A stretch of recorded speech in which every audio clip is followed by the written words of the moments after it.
foggy day in London town. He led me low, he led me down, and suddenly I saw you there. Hello, Mr. Rumbold. Morning, Mr. Harmon. What are you doing? Yeah, I'm glad you asked me that. I'm running this tube up and down this carpet due to the fact that there is a motor in here which causes a vacuum and thus sucks up the dust off of the carpet. It goes down that pipe into a bag. It is what is known as hoovering up the dust, due to the fact that Hoover was the first in the market. Now, if Goblin had been the first in the market, I'd been gobbling up the dust. I merely meant, why are you doing it and not the cleaners? Well, seeing as how it's the worst fog we've had since 1953, they phoned up to say they wasn't coming. I'm beginning to wonder if anyone's coming. Well, there's only two on the ground floor. Mr. Ackroyd's walking about with a candle stuck on his head so they know where to go to get their bills signed. Well, how did the fog get in there? Some silly Burke left the side door open. How very careless. I don't know who it was, but rumour has it he's a bald-headed person with one or two other outstanding features.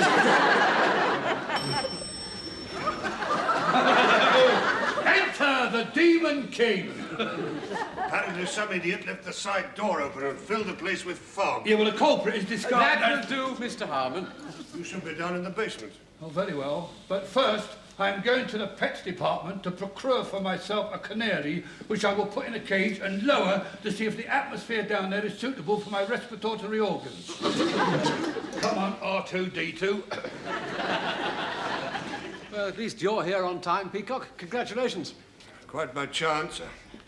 I was coughing myself to death at the bus stop when a vintage Rolls-Royce drew up. And inside was none other than young Mr. Grace. Without winding down the window, he mouthed the words, "Would you like a lift?" I don't suppose he wanted the fog getting into his car. Indeed he didn't. I travelled 8 miles on the running board. Oh, well, report to me when the others do arrive. I have an important announcement to make. Certainly, sir.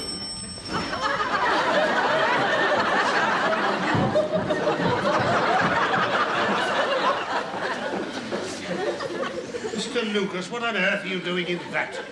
Well, that's charming, isn't it? First time I've been early in 3 weeks, and that's the welcome I get. You surely haven't hopped all the way from Highgate?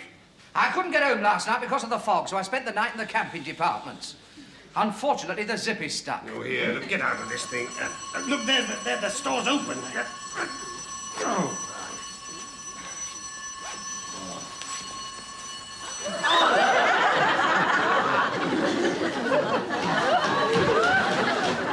Mr. Lucas, you have just lost us a sale. Now, where are your clothes? They're still in the tent. Go and get them on. And get a dressing gown out of stock. Oh, blimey. It's going to be one of them days, isn't it? You resigned, I've got Mrs. Slocum in here. Push that side. I'll push this. Now, push. Push.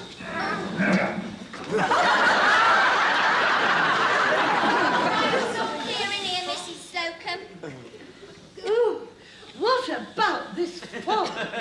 Oh, my pussy's been gasping.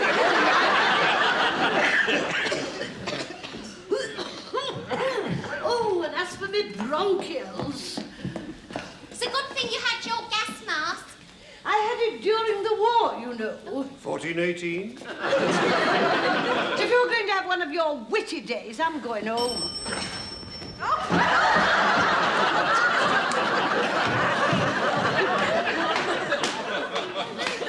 Never believe the trouble I've had getting here.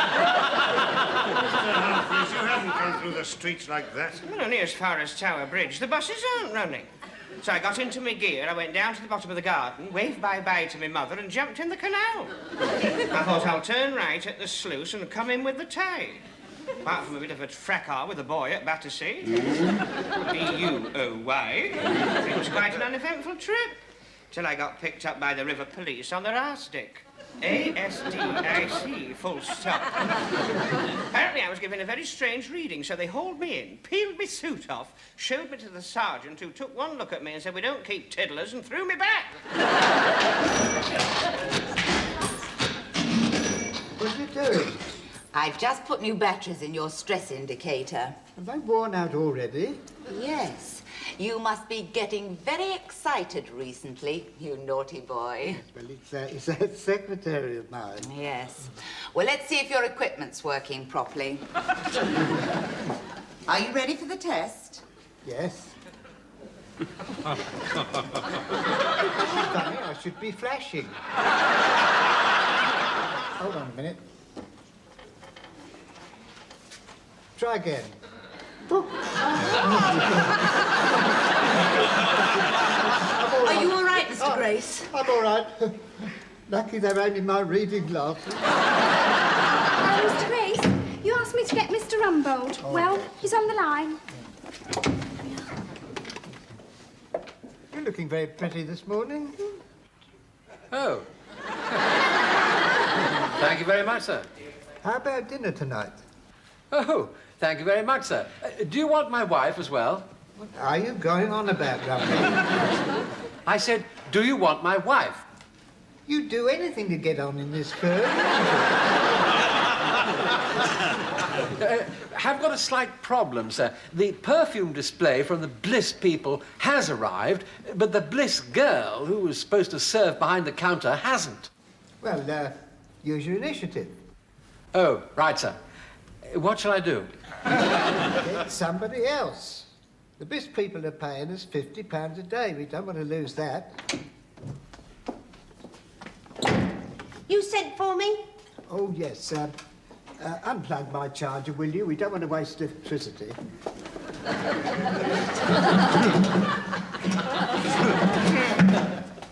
Will there be anything else, sir? Yes, you're fired. So, anyway, we both came out of the pictures, you see, and we got into her sports car, and she's sitting there brushing her long blonde hair in the driving mirror. You know, the way they do. And she turns to me and she said, shall I drop you home? You refused, of course. Well, no, she behaved herself quite well in the cinema. Apart from when she reached over to get a chocolate and I had the box on my lap. That was when she was looking for the one with the art centre, was it? Yes, she wasn't best pleased when she had to make do with the marzipan. Anyway, you see, we get outside the front door and she said, she looked at me, coy-like, you know, and she said, are you going to invite me in for coffee? And did you? Well, no, I got a crack in my corner. So, anyway, she said, well, we'll have to say good night here, then. And she flung her arms round my neck and she grappled with me like Mick McManus. You never told me you'd been out with Mick McManus. If you're going to mock me, I shall not let you be privy to my confidences. So, anyway, she presses a button and the seat flew back, and there I was, about to be washed away on a tidal wave of passion when my mother banged on the bonnet with a rolling pin and gave her a minute to get out or make an honest man of me. Men's wear. Warwick, shove it down about there. That's it, Warwick. There we are. There. Presenting the Bliss Pong Shop. Where would you like it? It has to go over there. You and you, take that counter away. Don't move. Stand fast. Captain Peacock, you do not tell my men to take that counter away. They are under my jurisprudence. You tell me to take that counter away, and I tell them to take that counter away. Harmon, take that counter away. Mr. Harmon. Very well, Mr. Harmon. What? Will you please take that counter away? Right. You, counter, out. Just a minute. Put that counter down. Mrs. Slocum. Captain Peacock, I do not respond to any man's finger. You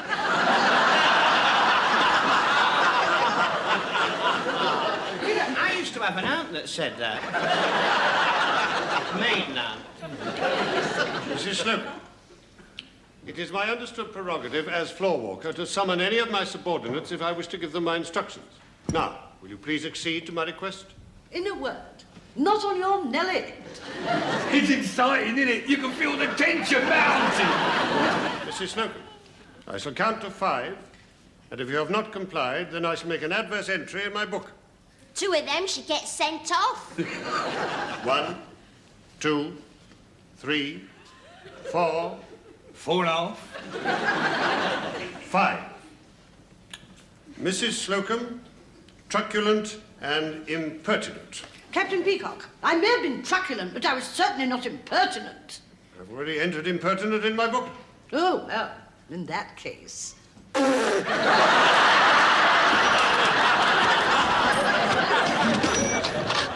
let me get this clear.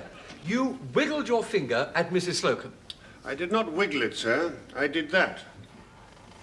And Mrs. Slocum took exception. Correct. What sort of exception did she take?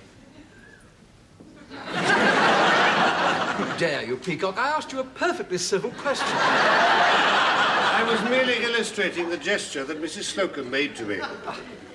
Gestured with fingers. Yes, I've got that written down.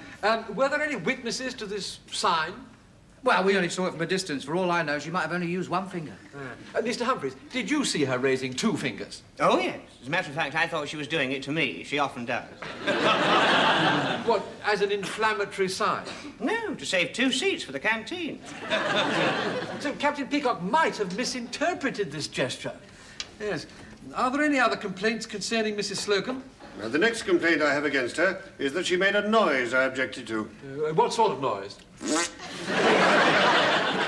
Yes, that is an objectionable noise. Why did you do this, Mrs. Slocum? Well, his wiggling finger got right up my nose. Peacock, you didn't tell me this. You must give me all the facts. Now, let's start again. You put your finger up Mrs. Slocum's nose, causing her to snort in a sort of fashion. Then, logically, she would put up 2 fingers to protect her nose from your probing digit. This, in turn, Mr. Humphries misinterpreted as a request for him to save her 2 seats in the canteen. Have you got anything else written down in your book that you'd like me to clarify? Not on your Nelly. Oh, well, if that's it, there's no more to be said. Rather a waste of time, really. Yes, indeed, sir. When am I going to get my counter back? Not for a week. A young Mr. Grace has done a deal with Bliss perfume, so I'm afraid we'll just have to grin and bear it. I find the two very rarely go together. But we do have a problem, because the Bliss girl hasn't arrived. So I'm afraid you and Miss Brahms will have to handle the Bliss merchandise. I'm not sacrificing my commission to sell cheap scent, and I am unanimous in this. But the counter has to be manned. Well, there's only 2 of us, there's 3 of they. Why don't one of them do it? Ungrammatical, but logical. The question is, which one?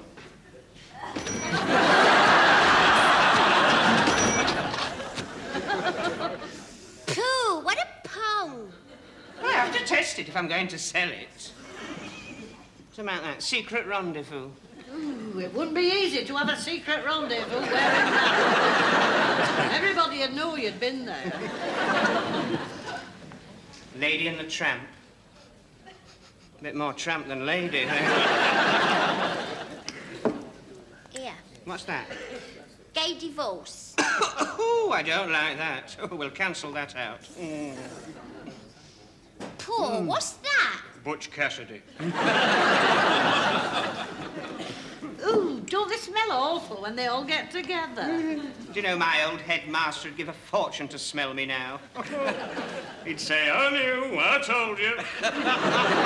What sort of a school did you go to, Mr. Humphries? Mixed. Oh, yeah, girls and boys. No, just boy.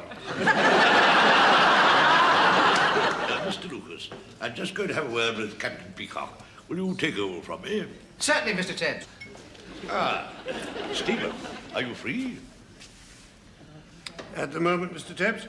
And may I remind you that first names are used only in the canteen or after and before the bell. I see. In that case, I don't want to talk to you. Oh, blimey, that was a short word. Tidy up that glove drawer, Mr. Lucas. Well, it is tidy. It isn't now. Peacock told you off, did he? Better do the tie drawer as well. Yeah, all right, I give in. Ah, Mr. Lucas. I'm glad to see you usefully employed in tidying the drawers. Thank you, sir. The tie drawer is also in a terrible mess. I suggest you tidy it up, Mr. Tebbs, instead of standing there twiddling your thumbs. I am not twiddling my thumbs. I'm in charge of this counter. And if I want my drawers untidy, I shall have them untidy.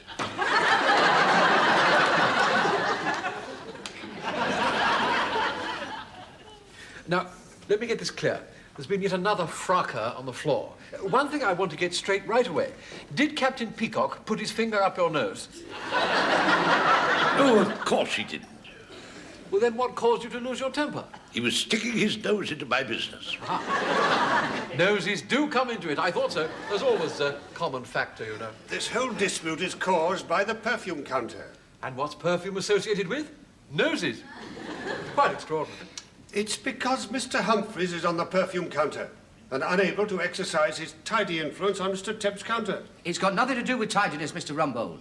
It's because Mr. Humphries isn't with us and we're undermanned, and that's upset Mr. Tebbs, doesn't it? Right. There would be raised eyebrows in the trade if it were found out that I'd been alone in the gents with a junior. Yes, I do take his point, don't you, Peacock? Absolutely, sir. But I didn't take Mr. Humphries away. I would never allow Mr. Tebbs to have less than 2 assistant salesmen. You're quite right, Peacock. I was wrong. It's obviously causing bad feeling, and I shall rectify it immediately. Yes, sir. Shall I ask Mr. Humphries to return? No, you will take his place.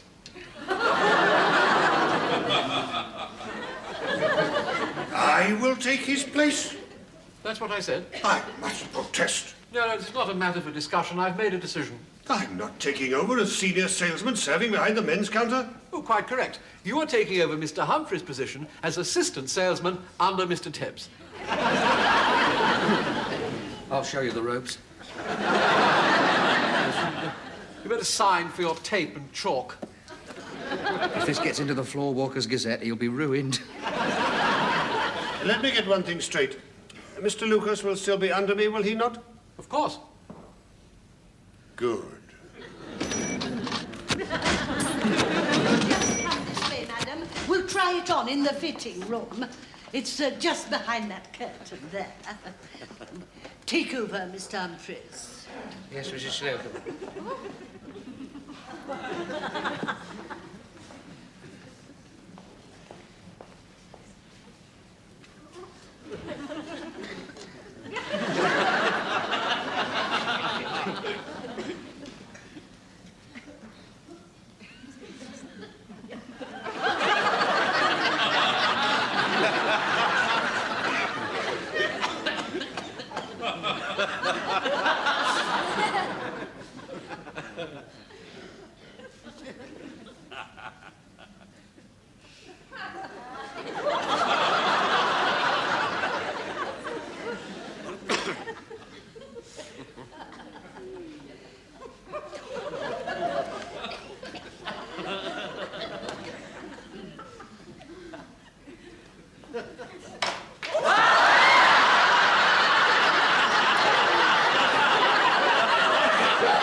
So it is true then, you have been demoted. I wouldn't be surprised to see a poppy growing over there in the spot where you used to stand. It's all over the building. I just couldn't believe it. Not Captain Peacock reduced to the ranks. That'll do, Harmon. Excuse me. Are you senior enough to sign for these sweaters? Oh, that's a swanky pen for a junior. I am not a junior. Now get about your business. Well, you want to be careful if you come down the stockroom. We always debag new boys.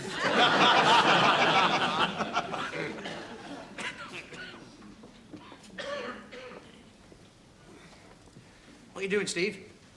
Mr. Lucas, you will continue to address me as Captain Peacock. And I would have thought that it was obvious even to a man of your poor intelligence that I am folding a sweater. Oh, no. No. Mr. Tebbs would never stand for that. Excuse me. Now, he likes it like this, you see. Face down, fold that side over there like that, bend the arm down there, fold that one in like that, bend that arm down there, then over there like that, and there you are. You've got it, you see. You'll soon learn. A couple of weeks, you'll soon get the hang of it. I shall not be here in a couple of weeks. Well, that's up to Mr. Rumbold, isn't it? I mean, he goes like that and you jump. You know, I felt really sorry for you in there. I mean, I thought to myself, he made you look about that big. I thought to myself, what a come-down, I thought. After all those glorious years in the pay corps. The Royal Army Service Corps. Whatever it is. I mean, to have to accept that sort of humiliation lying down, but I mean, still, what else can you do at your time of life? I mean, even if you resign and go to the Labour Exchange, what's going to happen? Yes, I can see it all now. There you are in the queue, you get up to the counter, you put in your card, and the voice says, "Now then, Peacock, what are we going to do with you, ma?" What are your qualifications? We don't have no job, so nobody's standing around looking snooty all day. You bus conductor Monday, next week. Lucas. Tidy the handkerchief drawer? Well, it is tidy. White trash. Blimey, she's got a right one in there. Oh, she should be so lucky. 4 o'clock and not a drop sold. Miss Brahms, while you're at it, bring me another corset. The size 40 multi-hole jumbo expander. The last time I saw something like that, it was being used to restrain King Kong. You haven't seen what she's got in there. Excuse me. No, you gave me quite a start. I wonder if you could help me. Well, I'm just standing in for someone at the moment, but I'll do my best. Well, I'm not very happy with these stockings. What seems to be the complaint? Well, they ran as soon as I put them on. Yes, I think I'd do the same. Well, what are you going to do about it? Well, at the moment, I'm riveted to the spot. Well, I think the least you could do is to give me another pair. Oh, yes, of course. As a matter of fact, I'll give you 2 pairs. There we are. And if these should run, don't hesitate to bring them back and show them to me. I could start a whole new way of life. Thank you. That's really very sweet of you. Oh, not at all. How could I resist such a lovely smile? You're a very charming young man. I'm quite sure you're going to go a long way. Do you know, the last time anyone said that to me, I was standing in a white surplice singing All Things Bright and Beautiful. Men are so aggressive these days, aren't they? Isn't that the truth? They only want one thing. They don't have much choice, do they? Why don't you buy a hat? Oh, why'd you say that? I've got the very hat that'll go with those lovely eyes. Not many people can wear hats. You've got a hat face. Hang on a minute.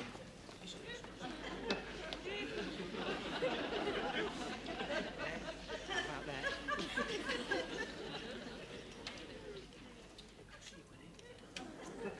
Oh, I love it, I love it. It's Dr. Zhivago. It's Garbo.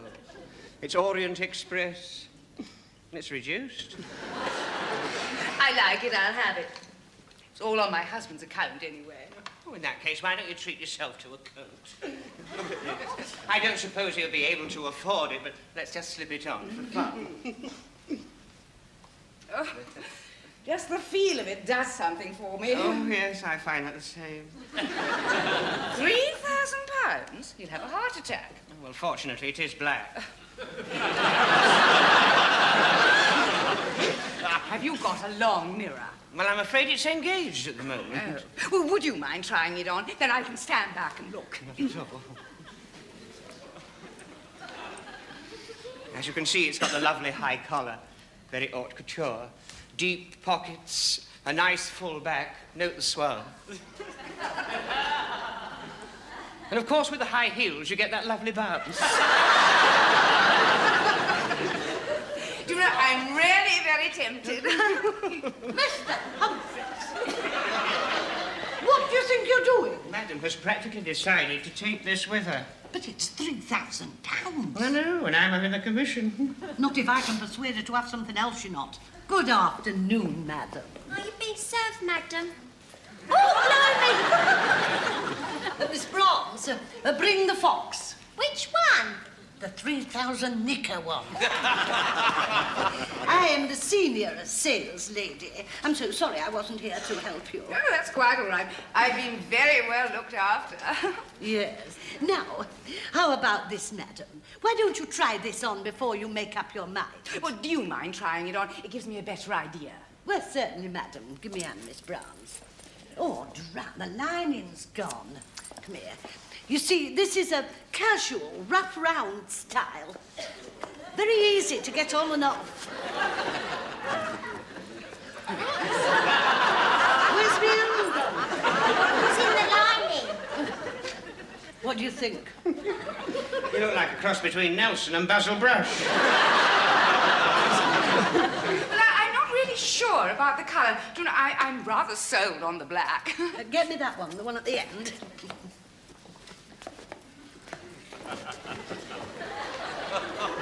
That's what happens when you buy a cheap coat. Now, this one is suitable for almost any occasion. It's Persian lamb. And it's £1,000 cheaper than the one he's wearing. Suitable for day wear or a night at the opera. I remember Groucho Marx wearing it. Do you know, that really is rather nice. Would you mind modelling it for me? Well, certainly, madam. Ignore the shoes.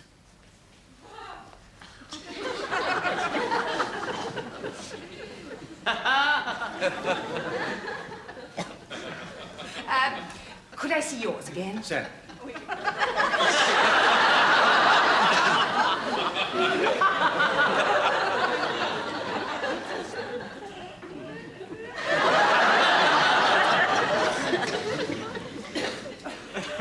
It's so difficult to decide. It's very distracting seeing those trousers and that hair. Hang on a minute. All things bright and beautiful.